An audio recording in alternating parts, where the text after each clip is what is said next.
sur les relations Union européenne-OTAN. Je ne suis pas sûre si un homme politique se mettait d'accord avec vous en disant que le Battlegroup c'est le début de la défense européenne. Je vois pour nous, le Battlegroup c'est plutôt un concept, une intervention très rapide pour une crise spécifique. Un des sujets de défense européenne, sécurité de défense, est toujours d'où est-ce qu'on prend les moyens pour une intervention militaire.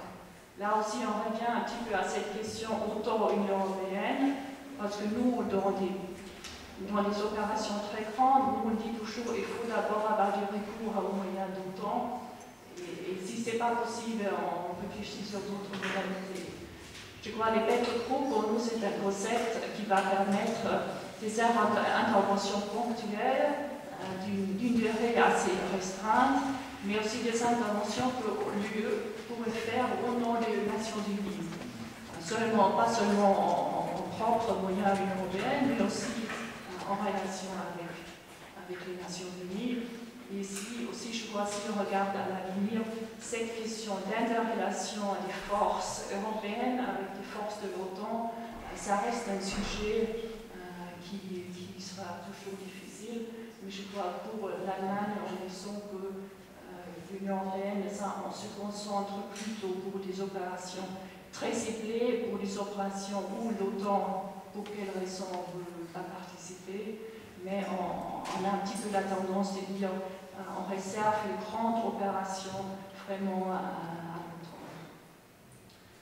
Un mot aussi en ce qui concerne la relation de la France avec l'OTAN. J'ai déjà dit que pour nous, l'OTAN, ça reste quand même le pilier de sécurité. Et aussi, puisque la politique allemande est une politique favorable à l'intégration, on poursuit aussi l'intégration dans les domaines sécurité et défense, mais on va une complémentarité. Je vois du point de vue allemand, un rapprochement de la France à l'OTAN, c'est quelque chose qui est bien salué, parce que comme ça, on pense avec un partenaire majeur, si on aura un approchement sur ces positions à l'OTAN, ça pourrait aussi aider à développer plus les relations OTAN-Union européenne. Comme ça, c'est une politique qui, du point d'allemand, on voit assez favorablement.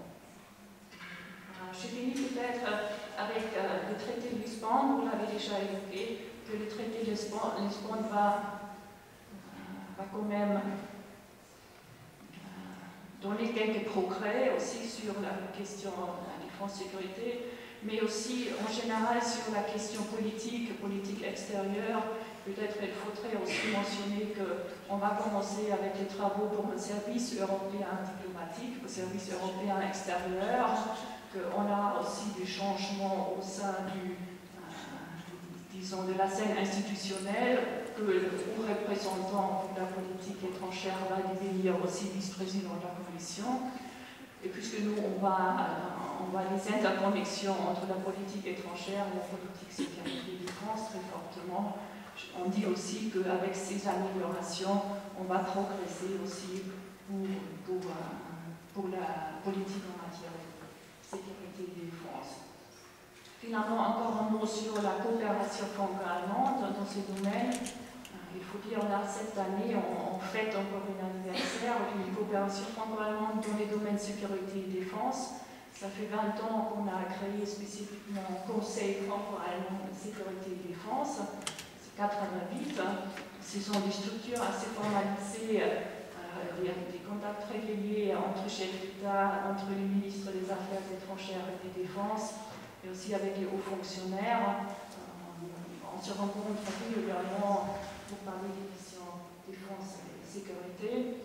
Et je vois pour le moment, ce qui concerne l'actualité, ce qui m'intéresse le plus aussi du point de vue allemand, c'est maintenant, on est quelques semaines avant la présidence française de l'Union européenne, et on sait très bien que le président a aussi nommé la PEST comme une des priorités de sa présidence.